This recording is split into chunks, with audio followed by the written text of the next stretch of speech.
2024 లేదా 25లో డిగ్రీ లేదా బీటెక్ చదివారా? సాఫ్ట్వేర్ జాబ్ కోసం ఎదురు చూస్తున్నారా? అయితే కోడ్ జ్ఞాన్ 100 డేస్ కోర్సులో చేరండి, జాబ్ సాధించండి. నమస్కారం ఉమా గారు. నమస్తే అండి. శని వక్రించడం అంటే ఏంటి? దీని ప్రభావం నక్షత్రాల వారీగా ఎలా ఉంటుంది? అండ్ దాంతోపాటు ఈ సమయం పాటు చాలామంది కూడా ఎవరైతే నక్షత్రం వారీగా మనం మాట్లాడుకుంటాం వారు ఎలాంటి జాగ్రత్తలు పాటించాల్సిన అవసరం ఉందంటారు? తప్పకుండా అండి.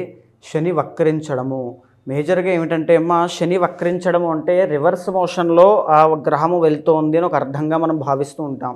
కానీ నిజానికి ఖగోళంలో కానీ సౌర కుటుంబంలో కానీ ఏ గ్రహము కూడా రివర్స్ మోషన్లో వెళ్ళడం అనేటువంటిది మన కంటికి మనకి కనబడదు ఎక్కడ కూడా.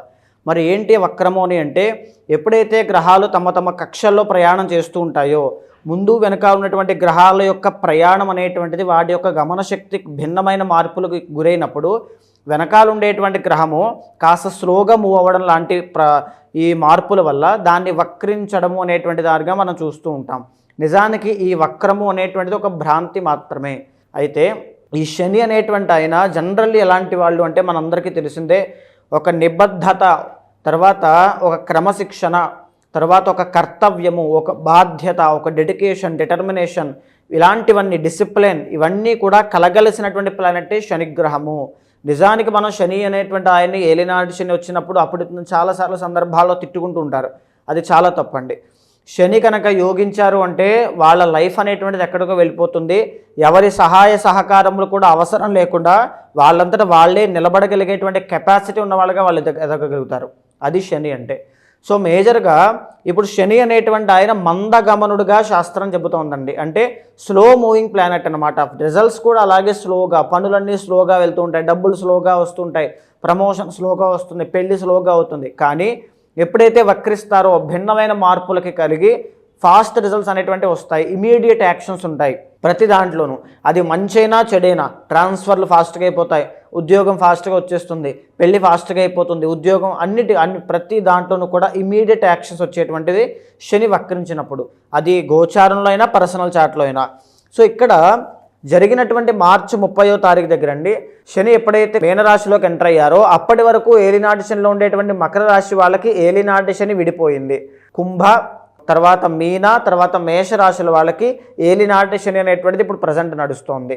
తర్వాత మిథున రాశి వాళ్ళకి కంటక శని ప్రారంభమైంది, సింహరాశి వాళ్ళకి అష్టమ శని ప్రారంభమైంది, ధనస్సు రాశి వాళ్ళకి అర్ధాష్టమ శని ప్రారంభమైంది. ఇప్పుడు ఈ శని వక్రించడం మూలాన మీనంలోంచి కుంభంలోకి ఆయన యొక్క ప్రయాణము పూర్వాభాద్ర ఉత్తరాభాద్ర నక్షత్రాల గుండా ప్రయాణం అవుతుండడం మూలాన కుంభరాశిలో శని ఉంటే ఎలాంటి ఫలితాలు ఉంటాయో అలాంటి ఫలితాలు కూడా ఇస్తారు. సో అలాంటప్పుడు ఏం జరుగుతుంది, మళ్ళా ఈ యొక్క వృషభ రాశి వాళ్ళకి కంటక శని యాక్టివేట్ అవుతుంది, కర్కాటక రాశి వాళ్ళకి అష్టమ శని యాక్టివేట్ అవుతుంది, వృశ్చిక రాశి వాళ్ళకి అర్ధాష్టమ శని యాక్టివేట్ అవుతుంది. అలాగే మకర రాశి వాళ్ళకి కూడా మళ్ళా ఏలినాటి శని యొక్క ప్రభావము ఈ 4 మాసాలు ఉండే అవకాశాలు ఉంటాయి. ఎప్పటి వరకు? జూలై 18వ తారీఖు మొన్న జరిగినటువంటి దాని నుంచి మనం ఆల్రెడీ మాట్లాడుకుంటూ ఉన్నామండి ఈ విషయంలో. నవంబర్ 27వ తారీఖు వరకు సుమారుగా 140 రోజుల పాటు 4.5 మాసాలు ఈ శని వక్రము అనేటువంటిది కలగడం జరిగింది. సో ఈ పీరియడ్ ఆఫ్ టైంలో చాలా భిన్నమైన మార్పులు ప్రతి నక్షత్రానికి, ప్రతి రాశికి అన్ని విధాలుగా కలుగుతోంది. కాబట్టి ఒక్కొక్కటి మనం ఎలా ఉంటుంది అనేటువంటిది చూద్దామమ్మా. మరి అనురాధ నక్షత్రం వారికి ఎలా ఉంటుందండి శని యొక్క ప్రభావం? అండ్ దాంతోపాటు ఈ 4 నెలలు వారు ఎలాంటి సందర్భాల్లో జాగ్రత్త పడాల్సిన అవసరం ఉందంటారు? తప్పకుండా అండి. అనురాధ నక్షత్రం అనేటువంటిది 1, 2, 3, 4 పాదములు ఈ యొక్క వృశ్చిక రాశిలో సంచారం చేస్తూ ఉంటాయి. మేజర్గా వీళ్ళకి ఏంటి అంటే వీళ్ళ పరిస్థితి గురుబలం లేక శని అనేటువంటి ఆయన 5th హౌస్లోకి ఎంటర్ అయిన తర్వాత అర్ధాష్టమ శని దోషం పోయింది, కానీ ఫైనాన్షియల్ ఇష్యూస్ ఇంకా తొలగిపోలేదు, కెరీర్లో ఇంకా గ్రోత్ రాలేదు, తెలియనటువంటి భయము బాధ ఇంకా ఉన్నాయి, వివాహం కుదరడం లేదు, గురుబలం లేదు కాబట్టండి ఇలాంటివన్నీ చూస్తున్నారు వీళ్ళు. ఇలాంటి సమయాల్లో శని మొన్న జరిగినటువంటి మార్చి 30వ తారీఖున 4th నుంచి 5th హౌస్లోకి అంటే మీనరాశిలోకి ఎంటర్ అవ్వడం జరిగింది. సో దీనివల్ల శని అనేటువంటి ఆయన పెద్దగా గొప్ప ఫలితాలు ఇవ్వకపోయినా మిశ్రమ ఫలితాలు బాగానే ఇస్తూ ఉన్నారు. ఇప్పుడు ఈ టైంలో మొన్న జరిగినటువంటి జూలై 13 నుంచి 15వ తారీఖు 18వ తారీఖు మధ్యలో వక్రించడం అనేటువంటిది స్టార్ట్ అయింది. సుమారుగా 140 రోజులు వక్రించడం మూలాన ఎలాంటి విషయాల్లో వీళ్ళకి మార్పులు ఉంటాయి అంటే ఫస్ట్ ఆఫ్ ఆల్ లవ్, ప్రేమలో ఇబ్బందులు పడుతూ విడిపోయినటువంటి వాళ్ళు కూడా కలిసే యోగం ఉంటుంది. సంతానం కోసం ప్రయత్నం చేస్తూ సంతానం కలగదేమో అనేటువంటి అసంతృప్తితో ఉన్న వాళ్ళకి సంతాన భాగ్యం కలిగే యోగం ఉంది. ఖచ్చితంగా ఒక మిరాకిల్గా మీకు కలుగుతారు. మూడవది, మీ నడవడికలో, మీ బిహేవియర్లో, మీ జీవితంలో మీరే మీ లోటుపాట్లని, తర్వాత మీ లూప్ హోల్స్ని సరిచేసుకోవడం, కొత్త మంచి అలవాట్లు నేర్చుకోవడం, ఆహార అలవాట్లు మార్చుకోవడం, మిమ్మల్ని మీరు ఇంకా బెస్ట్గా ప్రజెంట్ చేసుకోవడం కోసం ట్రై చేయడం, ఇలాంటివన్నీ కూడా చాలా బాగా కనబడుతున్నాయని చెప్పచ్చు. దీంతో పాటుగా మీకు అర్ధాష్టమ శని అనేటువంటిది యాక్టివేట్ అయ్యే అవకాశాలు ఉన్నాయండి. అంటే పనులన్నీ కూడా చాలా స్లోగా వెళ్తూ ఉంటాయి. మళ్ళీ కుటుంబంలో అశాంతి అనేటువంటిది కలుగుతూ ఉంటుంది. సో దీని నుంచి బయటికి రావడానికి హెల్త్ ఇష్యూస్ విషయంలో జాగ్రత్తగా ఉండాలి. దీని నుంచి బయటికి రావడానికి శని అనేటువంటి ఆయన మీ ఫేవరబుల్గా మార్చుకోవాలి. ఎవరైనా ఏ ప్లానెట్ అయినా మీకు ఫేవరబుల్గా ఉన్నారంటే అసలు ఆ ప్లానెట్ మీకు ఏ దోషం పట్టినా ఎలాంటి ఇబ్బందులు ఇవ్వరు. సో ఇక్కడ కలియుగంలో ఏ గ్రహమైనా మనకు అనుకూలంగా ఉండాలి అంటే గ్రహం యొక్క అధిదైవాలని మనం అర్చన చేయాలి. ఉదాహరణకి శని యొక్క ప్లానెట్, శని అనేటువంటి గ్రహం మనకి అనుగ్రహాన్ని ఇవ్వాలి. విష్ణుమూర్తి యొక్క ఆరాధన, ఆంజనేయ స్వామి, శివ ఆరాధన, ఇలాంటివి ఏదైనా ఒక దైవాన్ని బలంగా మనం శ్రీరుద్ర యాగం, సుదర్శన యాగం, మన్యుసూక్త హోమం ఇలాంటివి చేయడం చాలా గొప్ప విశేషమైన ఫలితాలు ఇస్తూ ఉంటాయి. అయితే ఇక్కడ శనికి 3 ఆస్పెక్ట్స్ ఉండడం మూలాన వృషభ, కన్య, ధనస్సు రాశులు యాక్టివేట్ అవ్వడం. దీని మూలాన ఏంటి, ఎవరైతే వివాహం కావట్లేదని బాధపడేటువంటి వాళ్ళకి ఖచ్చితంగా వివాహ యోగం కనబడుతుంది. రెండవది, దూరపు ప్రయాణాలు చేయడం, విదేశీ యోగం, ఫార్ అవే ప్లేసెస్కి ట్రాన్స్ఫర్స్ అవ్వడం, ఎనీథింగ్ అన్నీ కూడా జరిగేటువంటి అవకాశాలు కనబడుతూ ఉన్నాయి. మీ యొక్క టాలెంట్ని గుర్తించి మీకు సరైనటువంటి అప్రిషియేషన్ వచ్చే అవకాశాలు కూడా ఉన్నాయి. కానీ లేట్ అవుతుంది, ఎందుకంటే అర్ధాష్టమ శని యాక్టివేట్ అవుతుంది కాబట్టి. అయితే 11th హౌస్ యాక్టివేట్ అవ్వడం మూలాన మీరు డీప్ డౌన్లో ఉన్నప్పుడు, అప్పుల పాలయ్యి, లేకపోతే ఆరోగ్య సమస్యల్లో ఉన్నప్పుడు, శత్రువులు చాలా ఎక్కువ ఉండి ఇబ్బంది పడుతున్నప్పుడు, వాళ్ళతో ఎవరైనా వచ్చి సడన్గా మిమ్మల్ని మీ శ్రేయోభిలాషులాగా మిమ్మల్ని పట్టుకుని పైకి లాగి మిమ్మల్ని కష్టం నుంచి బయటకు ఒడ్డుకు పడేసే అవకాశాలు ఎక్కువ ఉంటాయండి. 100% మీరు రక్షింపబడతారు.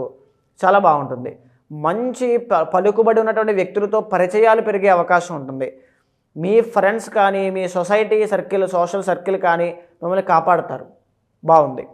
తర్వాత ఏంటి అంటే 2nd హౌస్ మీద ప్రభావితం అవ్వడం మూలాన మేజర్గా ఆర్థిక సమస్యలు చాలా ఎక్కువైపోతాయండి. తట్టుకోలేనటువంటి, ఎటు చూసినా అప్పులే, ఎటు చూసినా అప్పు పుడుతుందో లేదని భయం పడుతుంది. మీకు శ్రావణ మాసం రాబోతోంది, ఇది చాలా గొప్ప ఆయుధం. ఈ రాబోయేటువంటి శని వక్రించడం కూడా మీకు ఆయుధంగానే యూజ్ చేసుకోవచ్చు.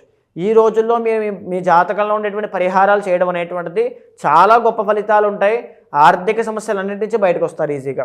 మేజర్గా ఇంకొక విషయం మీరు జాగ్రత్తగా ఉండాల్సింది ఏంటి అంటే, ఏ పని ఆలస్యం అవుతున్నా మీరు నిర్లక్ష్యం కానీ, బద్ధకం కానీ, సోమరితనం కానీ చూపించకుండా ఏ రోజు పని చేయాల్సింది ఆ రోజు ఖచ్చితంగా పూర్తి చేయండి.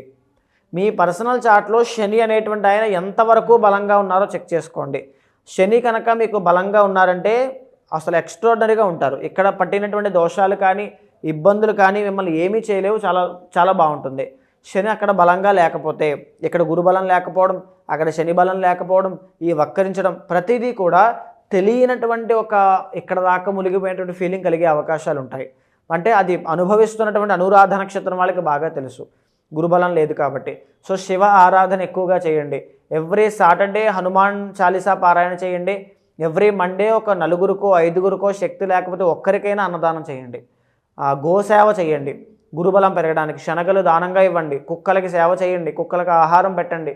దత్తాత్రేయ స్వామి వారి దర్శనం చేసుకోండి. ఎనీథింగ్ ఏదైనా ఒకటి బలంగా చేయండి.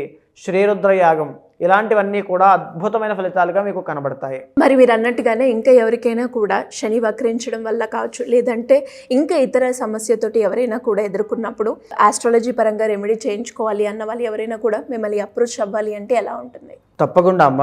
మనం ఇప్పుడు మాట్లాడుకునేటువంటి అంశములన్నీ కూడా గోచారానికి సంబంధించినవండి. కానీ మీ పర్సనల్ చార్ట్ అనేటువంటిది మీకు మాత్రమే మీ కర్మానుసారైనా వచ్చినటువంటిది కాబట్టి మీరు ఎలాంటి సందర్భాల్లో ఇబ్బందులు పడేటువంటిది ఉంది, ఎక్కడ జాగ్రత్తగా ఉండాలి, ఎక్కడ మనం ప్రికాషన్స్ తీసుకోవాలి, ఎలాంటి కర్మ ఉండడం వల్ల మనం ఏ సమస్యలు ఇరుక్కుంటామో దానికి సంబంధించి ఎలాంటి పూజలు చేసి ఆ కర్మని ప్రాయశ్చిత్తం చేసుకుని ముందుకు వెళ్ళాలి, ప్రతిదీ కూడా మీ జన్మ కుండలిలో తెలుస్తుంది. సో ఎవ్రీథింగ్ అన్నీ కూడా అండి. అయితే మీ జన్మ కుండలి ఎవరైనా సరే అలాంటి వాళ్ళు ఉంటే కనుక, అనుకుంటే కనుక మీకు కింద కనిపించే నెంబర్కి కాల్ చేస్తే మా వాళ్ళు మీకు పూర్తి వివరాలు అందిస్తారు. మీ యొక్క జన్మ కుండలి చూసిన తర్వాత నవాంశ, దశాంశ, ఎవ్రీథింగ్ అన్నీ చూసిన తర్వాత గోచారంతో సమన్వయం చేస్తూ, చాలామందికి నేను ఇదవ్వాలి అదవ్వాలని కోరికలు ఉంటాయండి. ఏ మార్గంలోకి వెళ్ళాలో తెలియదు, అసలు నిజంగా అవుతానో లేదో తెలియదు, లైఫ్ని రిస్క్లో పెడుతున్నానని ఒక భయం ఉంటుంది. అలాంటి వాళ్ళైనా, హెల్త్ ఇష్యూస్ అనేటువంటివి తీవ్రంగా ఉండి ఎలాంటి రెమెడీ ఫాలో అవ్వాలో తెలియటువంటి వాళ్ళకైనా ఖచ్చితంగా మీరు జాతకం తీసుకురండి. మీకు ఒక ప్రాపర్ రెమెడీ అనేటువంటి చెప్తాను. ఏవైనా దోషాలుంటే శాంతి పరిహారములు మీతో ఆచరింపజేసి భగవత్ అనుగ్రహం కలిగేలా చేస్తాను. థ్యాంక్ యూ ఉమా గారు, థ్యాంక్ యూ సో మచ్. నమస్తే అమ్మ.